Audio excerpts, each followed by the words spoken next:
Hey guys, it's me, Dax Moy from daxmoy.com, back with another of my mad ramblings.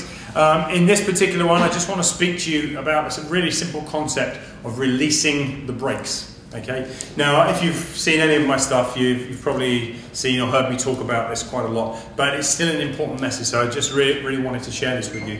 And it's really this simple. I want you to picture this.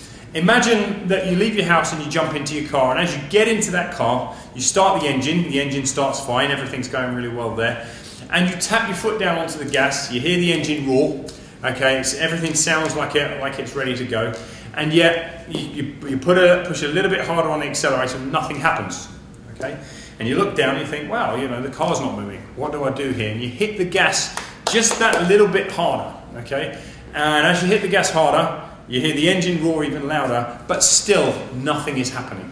By this time you're a bit frustrated, so you put your foot all the way down to the floor, you really hammer it, the engine is roaring, the car is shaking, there's smoke coming out from underneath the hood, there's kind of, you know, there's nasty smells coming off the wheels and everything, and yet you're still not moving. What is the problem here? Why is the car not working? Well, I mean, there's a whole bunch of things that could be happening, obviously, but from a non-mechanical perspective, it's always best to look at the simplest reasons first. Okay, what could be the simplest reason the car's not moving? And this is it. This is the very simple reason that the car's not moving is that you still have your foot on the brake and you've still got your handbrake on. Okay. Now, why this kind of long-winded story? Well, look, here's how simple it is to get that exact same car moving.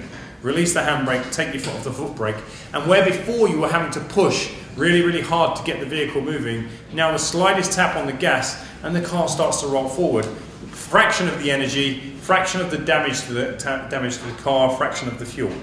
So how this relates to you and your goals is really quite simple.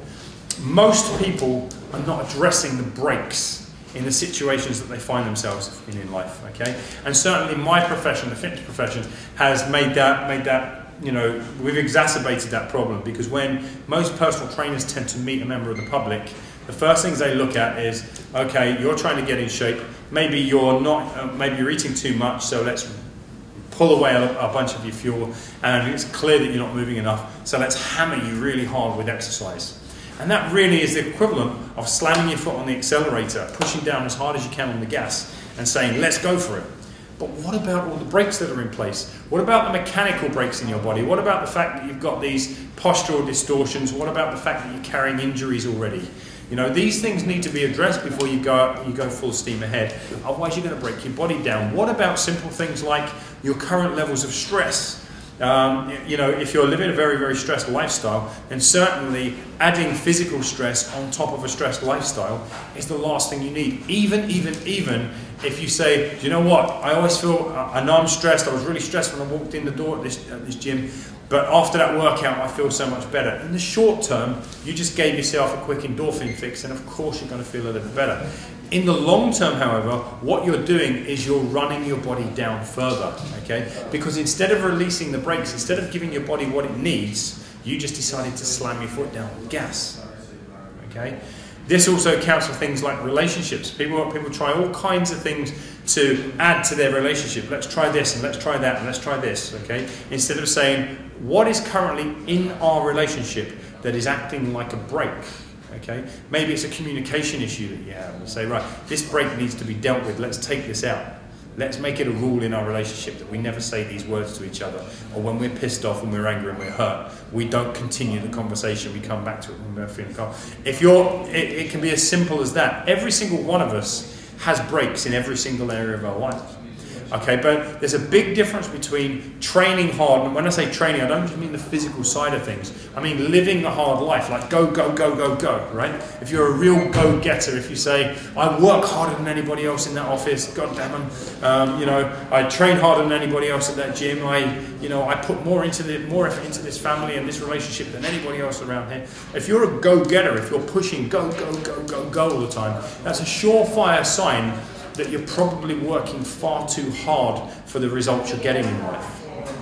Pause, stop, relax, address the brakes, look around you, ask yourself, not what do I need to do more of, but what needs to be removed from this scenario? What should be done less of? less of the arguments and less of the things that lead to the argument, less of the saying yes to absolutely every single thing that your boss requires of you, even when it encroaches upon your well-being. Okay, because a lot of people are saying yes. Well, now how do I cope with the demands of the boss now? Instead of saying, hey boss, I understand you'd really like this done, but okay, you've given this high priority, then which one of these other tasks that you've already given me do you want me to stick on the back burner? Okay, so you never say yes to something new before taking away something old. Okay, that's a really good way to think about releasing the brakes. What if there's something else I want to do? If there's a new outcome I want to have, what needs to be removed? What needs to be stopped? What actions are hindering me from moving forward?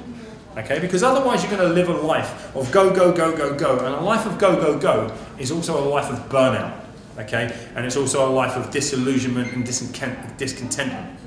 If you're looking for the kind of life where you feel happy, you feel successful, then start to address it from the perspective of releasing those brakes. So look guys, there's been another one from me, another mad rambling from me, Dax Moy, daxmoy.com. Speak to you again really, really soon.